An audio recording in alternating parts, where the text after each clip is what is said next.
accrochez votre ceinture, on embarque pour une nouvelle session. Donc, ce que j'aimerais vous partager là, aujourd'hui, c'est les attributs qui permettent de parcourir le chemin.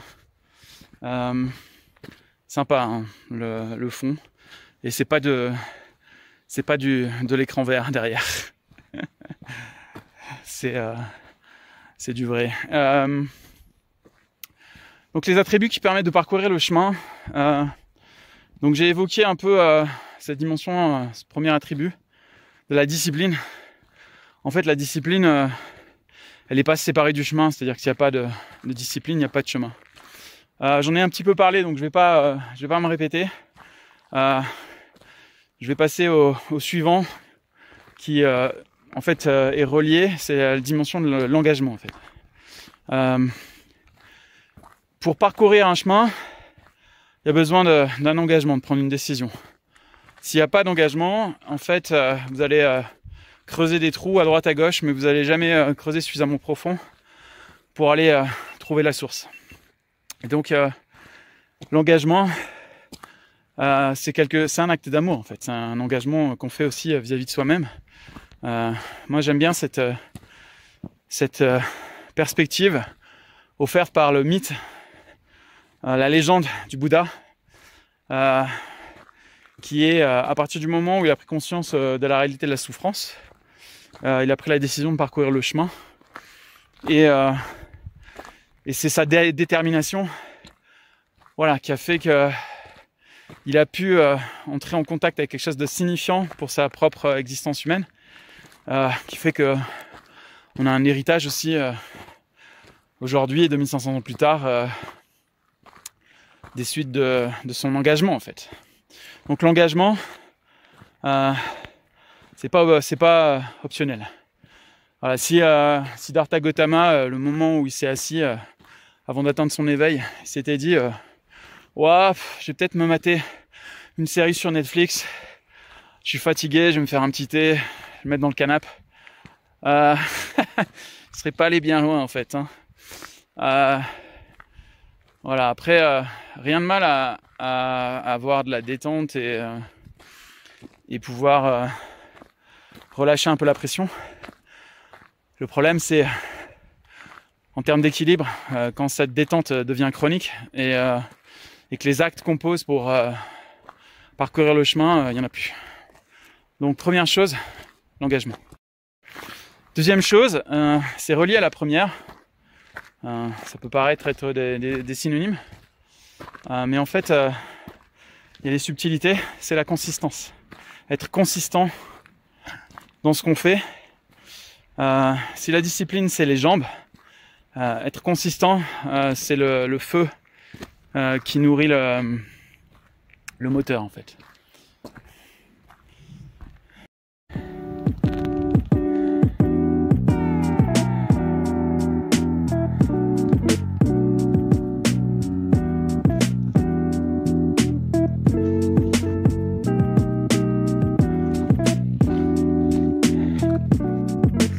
Je vais vous donner un exemple de cette dimension d'être consistant. Quand vous vous asseyez sur un coussin de méditation, en silence, face à vous-même, il y a toutes les tendances habituelles en fait qui vont émerger. Les distractions, telles que se mettre debout, allumer la télé, ouvrir un bouquin, appeler quelqu'un, sortir, aller au ciné, se mettre en agitation. Et si il n'y a pas cet état d'esprit d'être consistant, en fait, à la première tendance habituelle qui se manifeste, c'est la boule des flippers. Vous continuez à perpétuer la même chose, toujours plus de la même chose, qui donne toujours plus du même résultat. Et donc, il y a besoin d'avoir cette détermination à aller au-delà de cette tendance habituelle.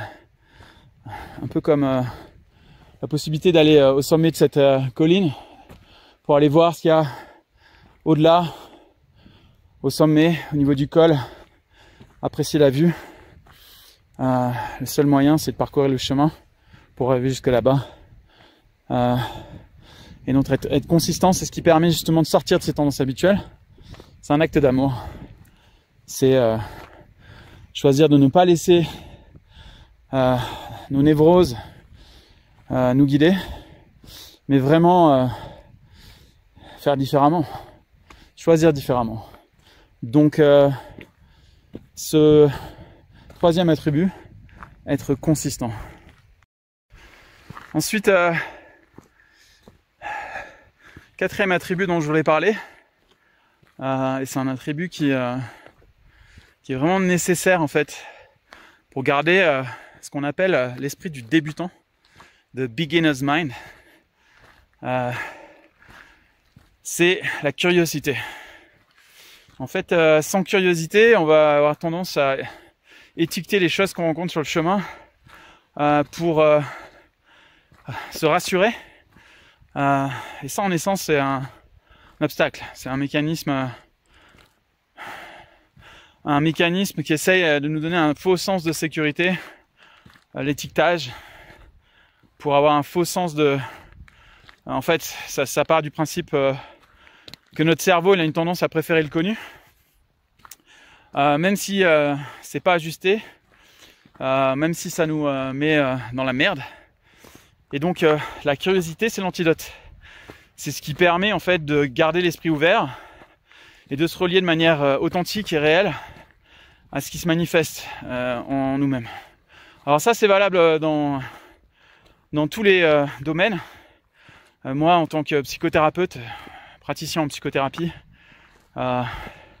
cette curiosité, ça me permet de m'ouvrir au partage que les personnes qui choisissent de travailler avec moi me font en séance.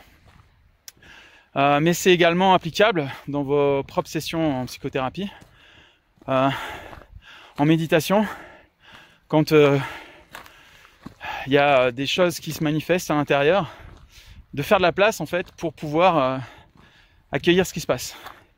Et donc là, ça me permet de faire un pont par rapport à la compétence dont je parlais sur la partie 1 de la partie sur la légitimité, avec développer cette capacité d'accueil.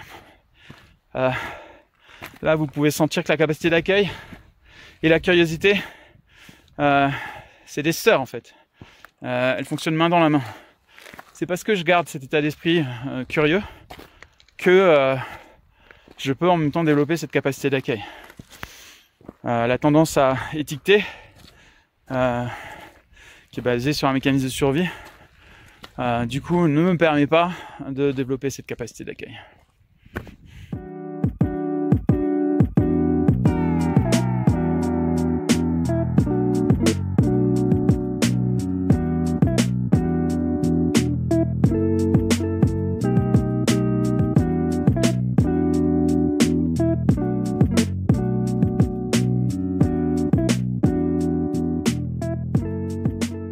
Enfin, il y a un dernier point, quelque chose que j'aimerais partager pour finir avec cette vidéo-là.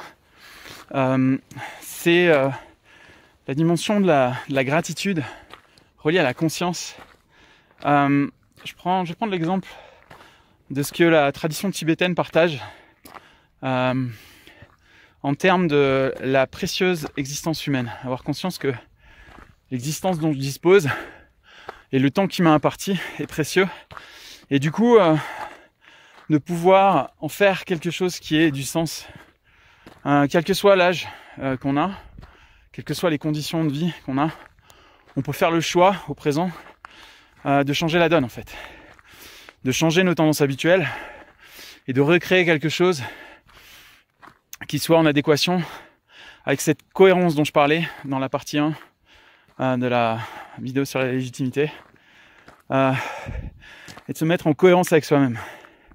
Et donc avoir conscience de cette précieuse existence humaine, d'avoir un sentiment aussi de gratitude pour pouvoir, d'avoir hérité aussi de ces facultés de réflexion qu'on a. Un animal ne peut pas changer sa manière de fonctionner, son instinct. C'est ce qui lui permet de survivre, et heureusement. Mais un être humain, il a cette capacité en miroir de pouvoir se contempler, de pouvoir réfléchir au sens pas intellectuel du terme, mais de la même manière que l'image de la lune se reflète sur l'eau du lac. On a cette capacité en miroir de prendre du recul sur soi-même. Et donc L'idée, c'est de pouvoir développer ce potentiel, développer cette capacité, en ayant cette précieuse existence humaine, d'avoir la possibilité de faire la différence. Merci de m'avoir écouté pour cette nouvelle vidéo. J'espère que ça vous aura inspiré à continuer le chemin. J'espère également que le paysage vous aura inspiré. Pour ma part, je ne cherche pas à être un influenceur. Je cherche à être un inspirationneur. Ok, bonne route à vous et don't give up.